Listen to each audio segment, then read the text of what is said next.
सलाम। मैं गौहर महसूद इस वक्त जनूबी वज़ीरिस्तान के महसूद कबीले के बड़े तिजारती मरकज़ मकीन में खड़ा हूँ। मकीन बाज़ार में मौजूद हूँ। इस वक्त मकीन का जो बाज़ार है वो 2009 में ऑपरेशन राह निजात में जो दहशत गर्दों के ख़िलाफ़ या दहशत गर्दी के ख़िलाफ़ जो ऑपरेशन किया गया उसमें मुकम्मल तौर पर तबाह हो गया था। उसके बाद 2014-15 में दोबारा से यहाँ पर जब तामीर का काम शुरू हुआ तो दोबारा से इस मार्केट को, इस बाज़ार को दोबारा तामीर कराया गया। यहाँ पर लोग बड़ी तादाद में मुख्तसर से अरसे में वापस आकर आबाद होना शुरू हो गए और एक दफ़ा फिर यहाँ की जो मार्केटें हैं, बाज़ारें हैं, वो यकीनी तौर पर बढ़ चुके हैं। बड़ी तादाद में लोग आए हुए हैं।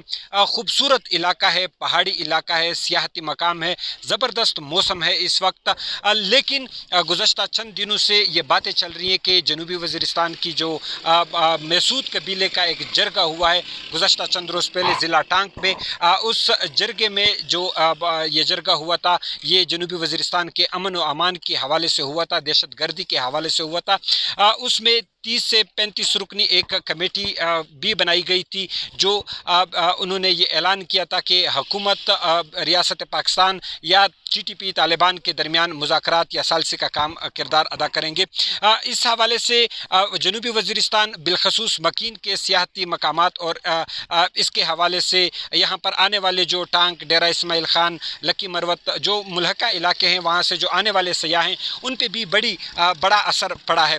इस वक्त हमारे साथ मकामी सहाफ़ी हयातुल्लाह महसूद हमारे साथ मौजूद है। हयात, ये बताइए कि ये जो गुज़श्ता दिनों एक जरगा हुआ उस जरगे का इस इलाके पर क्या असर हुआ और क्या असर हो सकता है, यहाँ के अवाम क्या महसूस कर रहे हैं और क्या बता रहे हैं? शुक्रिया गौर भाई। अगर इस जरगे के थोड़ा सा पस मंज़र में हम चले जाए तो ये पहला जरगा नहीं है। अफ़गानिस्तान से अमेरिका के इनखला के बाद जब सिराजुद्दीन हक्कानी ने ये ऑफ़र किया कि TTP और हुकूमत के दरमियान हम मुज़ाकरात करने के लिए तैयार है, तो उस दौरान TTP की जानिब से भी 10 दिन एक माह के लिए जंगबंदी का ऐलान किया गया। तो लेकिन वो जरगा वो लोग मुज़ाकरात कराने में कामयाब नहीं हो सके। तो उसके बाद महसूद कौम के कुछ मशरान ने बज़ात ख़ुद आगे हो के ये ऑफ़र कर दी, एक जरगा बनाया कि हम ये किरदार अदा करना चाहते, लेकिन उनको भी कोई खातिर खा जो है ना कामयाबी नहीं मिली। तो फिर रमज़ान में एक जरगा हुआ, तो उसमें ये डिसाइड हुआ कि ईद के बाद हम एक दूसरा जरगा करेंगे जिसमें जो ये अमल है हम इसको आगे लेके जाएंगे। तो इन दिनों फिर भी TTP की जानिब से ये आया कि उन्होंने जंगबंदी का ऐलान कर दी और वो एक 35 रुकनी जरगा बने। वो जरगे उन्होंने ये ऐलान किया कि हम ये दोनों फ़रीक़ैन के दरमियान जो है ये मुज़ाकरात कराएंगे। और अभी जो इतलात आज मुझे मिली है वो ये है कि उस जंगबंदी में 5 दिन का मज़ीद भी इजाफ़ा किया गया है TTP की जानिब से। लेकिन अभी सवाल यहाँ ये बनता है कि ये मुज़ाकरात किस शराइत पे होंगे, किस अंदाज से होंगे। आवाम को आगाह करना चाहिए, आवाम को एतमाद में लेना चाहिए। ये 35 रुकनी जरगा अगर बना है तो उनके पास ठीक है, उनको तो इख्तियार दिया गया है, लेकिन वो जो करेगा उनके असरात बराह रास्त यहाँ के लोगों पे पड़ेंगे। तो इन लोगों को पहले एतमाद में लेना चाहिए ताकि आगे वो जो स्टेप ले वो मुज़ाकरात कामयाब होने की सूरत में भी, नाकाम होने की सूरत में भी, ताकि वो फिर ये ना हो कि उनके गले पड़े। दूसरी बात, थोड़ी सी बात लंबी हो जाएंगी कि आपने कहा इनके असरात इधर क्या पड़े। जिस तरीके से सोशल मीडिया पे इसको ये प्रोपेगेट किया गया कि वज़ीरिस्तान के हालात ख़राब है, ये है, वो है, तो उनकी वजह से न सिर्फ वो लोग जो सीज़नल वाइज यहाँ पे आते वो लोग अभी तक वापस नहीं आ रहे, और दूसरी बात यह कि सियाहों की जो एक बड़ी तादाद जो हर ईद पे इधर आती थी वो भी इस ईद पे उस तरह नहीं है। हालांकि वो जो प्रोपेगेट किया गया वो बिल्कुल गलत था। हालात उसी तरह नॉर्मल है, हालात में कोई इधर उधर वो नहीं आया। अलबत्ता जो जरगा किया गया उसका मकसद ये है कि यहाँ पे एक मुस्तकिल अमन कायम हो जाए। यकीनी तौर पर जरगे ने जो फ़ैसला किया है या जो मुज़ाकराती कमेटी तश्कील दी है उसके फ़ैसले क्या आएंगे और उन फ़ैसलों के असरात क्या मुरतब होंगे ये तो आने वाला वक्त बताएगा।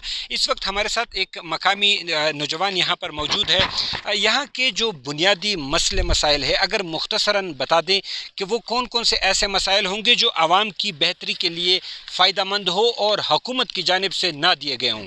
جی، میرا نام امین شاہ ہے اور میں یہاں کا رہائشی ہوں۔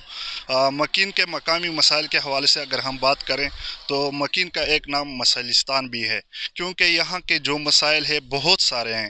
جو اہم مسئلے ہیں یہاں پہ بجلی کا مسئلہ ہے۔ کئی دفعہ ہم یہاں پر احتجاج بھی کر چکے ہیں، لیکن اس کے باوجود بھی کیوں بجلی ہے نہیں مکین میں؟ مکین میں جو یہاں بازار ہے یہاں پر بجلی ہے، لیکن وہ 24 گھنٹے میں یا 2 گھنٹے یا 3 گھنٹے یہاں پر بجلی آتی ہے، اس کے علاوہ بجلی نہیں ہے۔ اور جو اس مکین سے آس پاس جو ایریا ہے، خاص طور پہ مکین سے آگے جو شبی خیل ایریا آتا ہے، اس میں تقریباً 3 سال ہو گئے ہیں کہ وہ ٹھیکیدار جو ہیں کبھی کسی سے کہتے ہیں کہ پیسے دے دیں، کبھی کسی سے کہتے ہیں کہ ہمارے پاس پین نہیں ہے، فلانا چیز نہیں ہے، فلانا چیز نہیں ہے۔ 3 سال ہو گئے ہیں کہ وہ کام ابھی تک شروع ہے اور وہ کام مکمل نہیں ہو رہا۔ اور اس کے ساتھ ساتھ جو یہاں کے مکین کے بڑھتی ہوئی قیمتیں ہیں، اس میں بہت زیادہ اضافہ ہوا ہے۔ جو کس چیز کی قیمت؟ خاص طور پر اگر میں یہاں پٹرول کی بات کروں، پٹرول جو ٹانگڈی خان میں ملتے ہیں وہاں پہ تقریباً 10-12 روپے یہاں کے جو مکین میں ملتے ہیں، اس میں فرق ہے۔ یعنی مہنگا بکتا ہے ٹانگ ڈیائی خان سے پٹرول یہاں پر؟ بالکل مہنگا، یہاں پر بہت زیادہ اس کا مہنگائی ہے اور اس کی قیمتیں بھی یہاں پر زیادہ ہے، اور ابھی تک کوئی بھی اس کے خلاف جو ہمارے اسی صاحب ہے کوئی ایکشن یہاں اس طرح کے لوگ ہمیں نظر نہیں آئے کہ ان کا جو میٹر ہے یہ ان کو چیک کرایا ہو۔ اچھا، یہاں پر کچھ لوگوں سے میں نے انٹرنیٹ کی شکایت کا سنا، یہ کیا کہانی ہے؟ بالکل، انٹرنیٹ تقریباً رمضان کے مہینے سے بند ہے اور ابھی تک یہ انٹرنیٹ بند ہے، اور جتنے بھی لوگ ہیں یہ کہتے ہیں کہ یہ نیٹ کا مسئلہ جو ہے یہ جنگ یا ان چیزوں کے ساتھ اس کا کوئی تعلق نہیں ہے، اور پورے جو یہاں کے مکین کے رہائشی لوگ ہیں یہ اپیل کرتے ہیں کہ نیٹ کا جو مسئلہ ہے یہ حل کیا جائے۔ تھینک یو سو مچ۔ ناظرین، یہ مکین کا جو میرے بیک گراؤنڈ میں آپ دیکھ سکتے ہیں، بالکل چاروں اطراف پر بڑے بڑے پہاڑ ہیں، بہت خوبصورت علاقہ ہے۔ یہاں پر خاص کر جو ظہر کا وقت شروع ہوتا ہے، دوپہر کا وقت شروع ہوتا ہے، روزانہ کی بنیاد پہ نہ ہو تو دوسرے دن یہاں پر بادل آتے ہیں، زبردست بارش ہوتی ہے اور موسم بہت سہانا اور خوشگوار بن جاتا ہے۔ لیکن یہاں کے عوام کے حوالے سے، یہاں کے عوام کے لیے جو ایک بڑا اور بنیادی مسئلہ بار بار سامنے آیا ہے وہ امن کا ہے، اور امن کی وجہ سے یہاں کی جو خوبصورتی ہے، عوام کی جو یہاں پر مہمان نوازی ہے، عوام جو یہاں کی خوبصورت عوام ہے اور ہر دل عزیز عوام ہے، ان کو جو سب سے بڑی چیز آڑے آ رہی ہے وہ امن ہے۔ اور امن کے حوالے سے یہاں پر ہر شہری کی یہ درخواست ہے، ہر شہری کا یہ کہنا ہے کہ ریاست اور حکومت یہاں کے عوام کی امن کے لیے جتنا بھی کردار ادا کر سکتے ہیں وہ ادا کر لیں، تاکہ یہاں کے لوگ بھی دنیا کے ساتھ قدم ملا کر بڑھ سکیں۔